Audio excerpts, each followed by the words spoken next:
It is spooky season, and this is a new series where I try and guess the endings of true crime mystery books. I don't read a lot of true crime mystery, but I watch a lot of true crime TV, and therefore that makes me a professional. I really do think I could have been a detective in a different life, but instead I chose librarianship, which is cool. There is actually a detective on the Hallmark Channel where there's a librarian. Her name is like Aurora Teagarden or some bullshit. And she's a librarian and she solves crimes. I can honestly say that I have worked in a library for 13 years and I have never seen a murder in the library.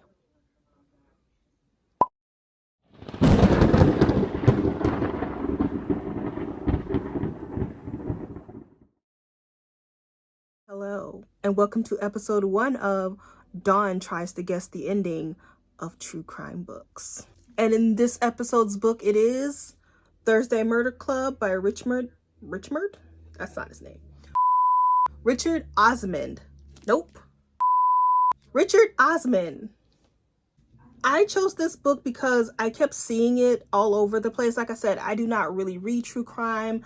I don't know who the fancy new true crime authors are or the old school ones. I don't know. All I can do is go by Goodreads and BookTube and BookTok and Bookstagram. And when I see the same book over and over and over again, then chances are Dawn's going to read it because I suffer from FOMO. I wish I didn't. I would love to think that I'm a much cooler person than that, but I'm not. I read what everyone else is reading. And this was what everyone was reading 2 years ago. But this is a series, and so I'm guessing the next book has come out, and so now people are talking about this one. But anyway, this is about a retirement home in England where a group of, they call them pensioners, which I think is just retirees, they have a club where they try to solve crimes. And then one day, some murders start happening in their retirement village. This is how this video is going to go. I am going to read up to a certain point, and then I am going to make my guess as to I think who the murderer is, and I am going to cross my fingers that I am correct. I do this all the time. Anytime I read a true crime book, I always try to solve the murderer. I think everybody does that. Well, not everybody, but most people probably do that because it's part of the fun. It's part of the fun to follow the clues and to see if you can figure it out too. And like I said, as someone who watches true crime, I watch Murder, She Wrote, which is very good, by the way. It holds up, kind of. I watch Monk, once again, great show. If you don't watch it, it's good. Watch it. But I actually watch a lot more nonfiction true crime shows, like The First 48. I watch the ID channel a lot.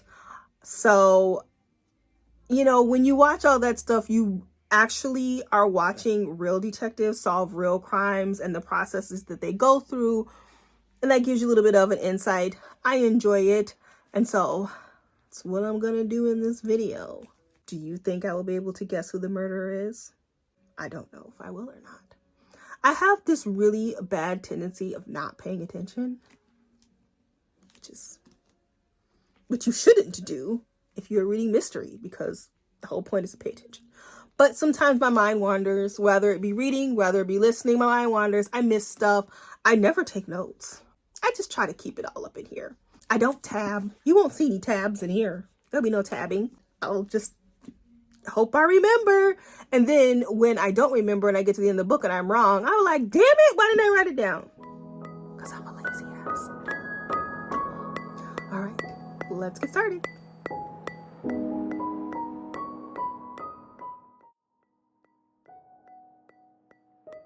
Update, early days. I'm only on page like 16. But this is just a question for the watchers here. When you are reading a book that is set in England, do your characters in your head have a British accent? Because mine do. I don't know why I do that. Also, I'm on chapter 3, and I have been given a very thorough description of their retirement village. I don't care. I hope that's important.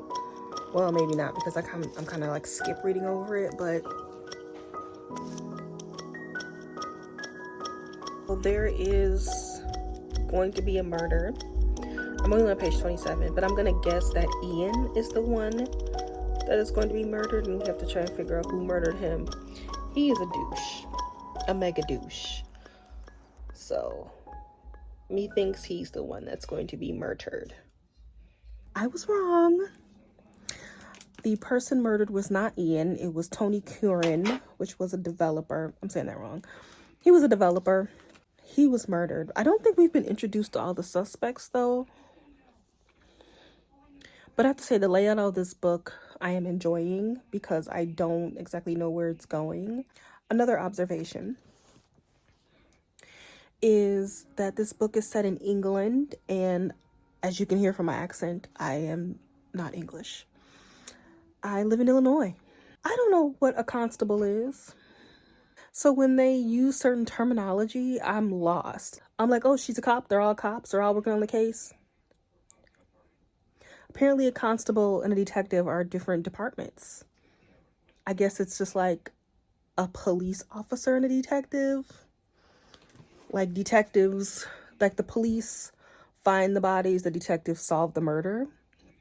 So I guess that's comparable. Constable finds the body, the detective solve the murder. But there have been several terms in this book where I'm like, what? I don't know what that means. And I have to use context clues, which is fine.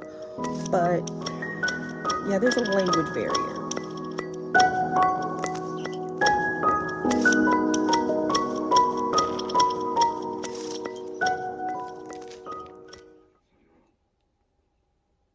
Check in. I have a prediction, a theory, one of those. All right, so I am about to start part 2, and technically I was correct. Ian has been murdered. So now we have Tony and Ian have both been murdered, and here is my guess. I'm not guessing who the murderer is because I don't think there's been enough clues for that. But I am going to guess a motive. So here's my motive. Obviously, spoilers. This whole thing is spoilers. If you are still here, then get ready to be spoiled.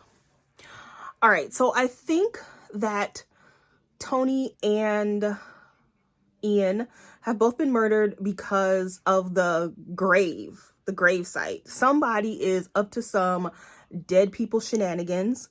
They're either using it to bury people that they have murdered, or they are like having legitimate burials and profiting off of putting 2 people in the same burial plot.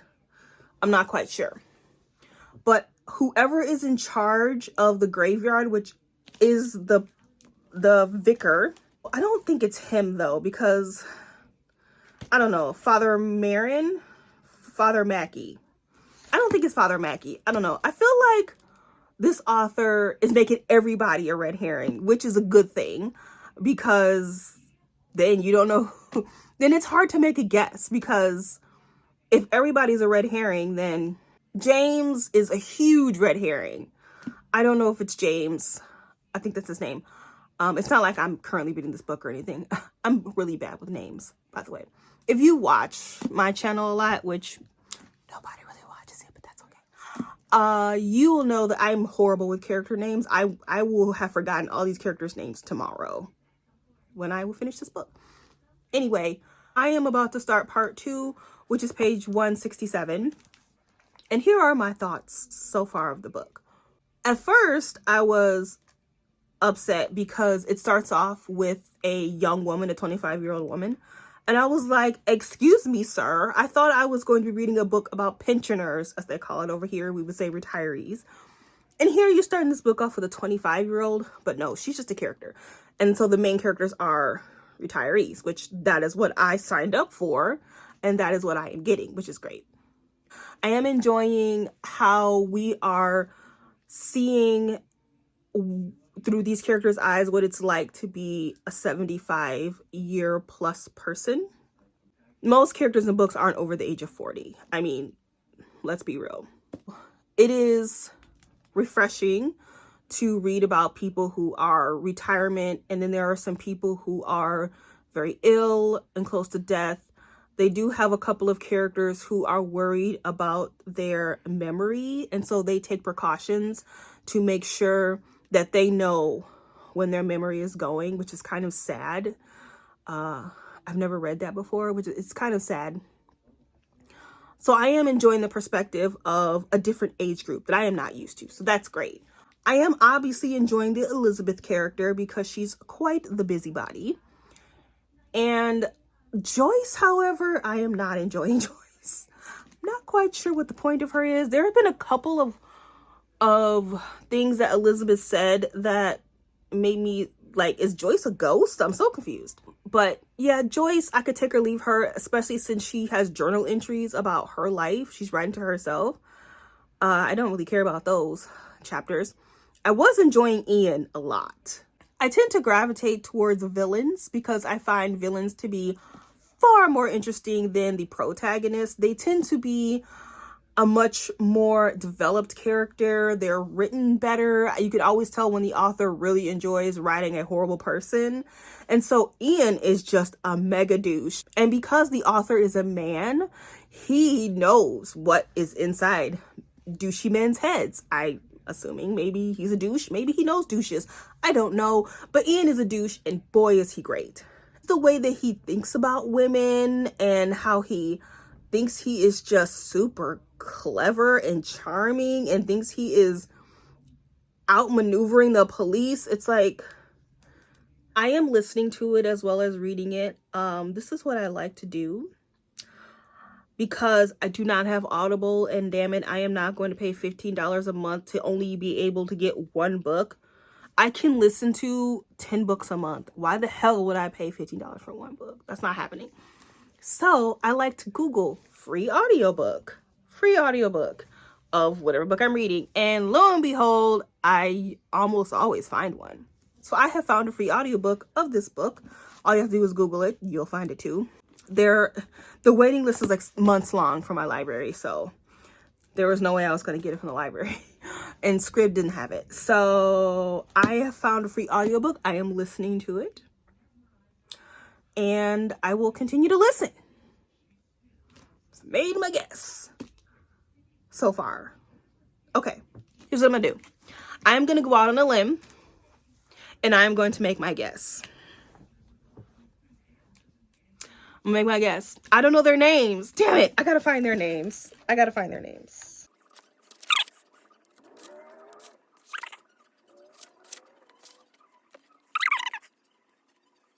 And my guess, I'm probably wrong so far, but this is just early days guess. My guess is going to be Karen and Gordon Playfair. That's the first one. The second one is Bernard. And I'm saying Karen and Gordon Playfair because they live up on the hill. They do not want to sell. Now, I know that's an obvious red herring. I watch enough true crime to know that. I know that the people who don't want to sell is because they have this huge motive. I know, I get that. And I'm pretty sure that's going to come up. However, this author is making everybody a red herring, which means that everybody is a suspect. If everybody's a red herring, everybody's a suspect. That's my early guess. It's not my final guess. It's not my final guess. It's my early guess. I will let you know when I make my final guess. Okay, bye.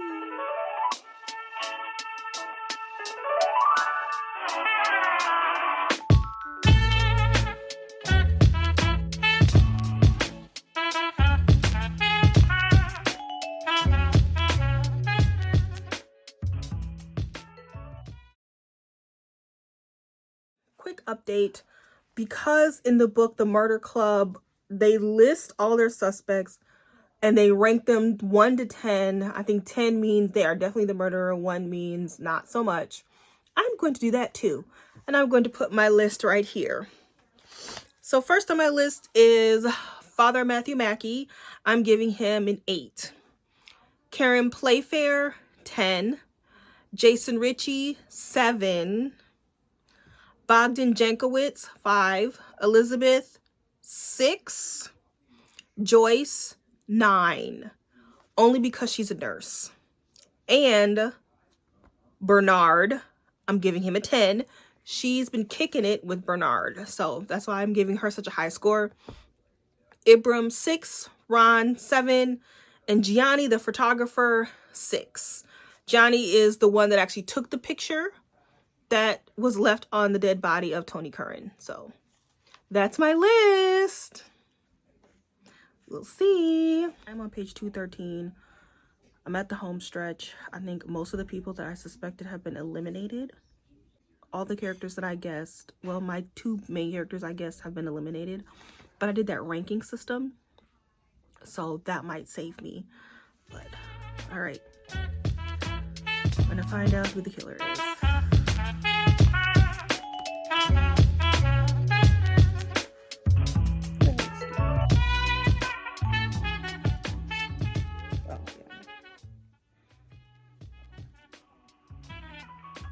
Because Gianni took the picture, he's not in the picture, so no one has seen what he looked like.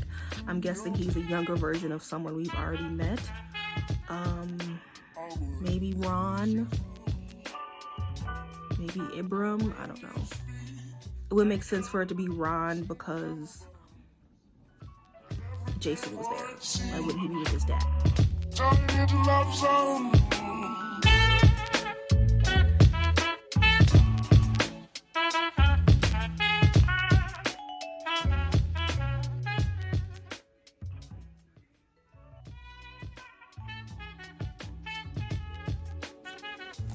There's also a fox on the cover, and Ron saved a fox. I'm trying to figure out why there's a fox on the cover. That is straight trash. So it was a character that was barely in the book. I hate that. I hate that. Who the hell is John? Seriously? So John was not on my list at all. Bogdan I gave a 5. I have completed the Thursday Murder Club. I was completely wrong, like all kind of wrong. And I blame the book. I don't blame myself. Because although this book wants you to try and solve the murder, it does that thing that I hate where they'll throw a bunch of characters in the story, and then the one who did it is some rando character that they mentioned like twice. So it was John, Penny's husband, and Bogdan. So it was more than one person who did the killing, which I was guessing was going to be the case as I was reading. But I didn't say it on camera, so it doesn't count. I don't like that. I don't like when authors make the killer some rando character that's not a main character. I like it when we are presented with all the usual suspects. They all have equal time on the page, if not as much as possible. And then there are actual clues. I don't think that there were clues to who the murderer was. So I mean, one thing I did get right. I did get something right. I said that whoever had Ian killed, they didn't want it dug up because something was buried there. So I was correct with that. I don't think that took a genius to figure that out. John mentioned some guy who lived up on the hill. Like, that person was never mentioned. How was I supposed to know that he tried to kill him humanely and buried the body? Like, there were no clues that led anybody to that. I don't like that. I don't like books that do that. I don't like mystery books that do that. I am going to give this book a 3.75. It started off well. It has its good things. Like I said, there are a lot of people over the age of 65. You do not get that POV very often in books, so that was great. I thought their stories were done really well. My problem was they were focusing on a lot of characters that were not on the page, and therefore I don't care about. Gianni. I don't care about Johnny. I don't care about the person who took the picture who's never on the page. I don't care. And that was a nice chunk enough for me to be bored. I was skippity-doo dying to the end of this book because I was just over it. I'm like, I need this book to end. Oh, guys, do not put lip gloss over Okay, this is all kind of wonky. Oh my good lord. I'm making it worse. And I got on a white shirt. Don't look at my lipstick. I've messed it up. Don't put lip gloss over matte lipstick. It never turns out well. So I'm just going to cover my mouth because it looks crazy. Okay. I do like the writing style. I thought it was funny at moments. There were some really good characters in the book. But I didn't really like the execution. And so therefore, I'm not going to be reading any more books in this series. This is it for me. But, you know, this little video was fun. I didn't solve it. So I am 0 for 1. I had the motive correct, but I did not solve the murder. So I am 0 for 1, but that's okay because next week I will be reading The Hunting Party by Lucy Foley. That will be my next book. But I will get a second try next week when episode 2 of what do I call this? Did I say baby books? In the second episode of Will Dawn or Bang Bang Books, don't remember what I called it in the first episode. Will she solve the murder? And episode 2 will be The Hunting Party by Lucy Foley. And we shall see if I solve the mystery of The Hunting Party. Oh, my lipstick. Don't look at it. Thank you for joining me for this Thursday Murder Club that I did not solve. And I will catch you next week in episode 2. Bye-bye.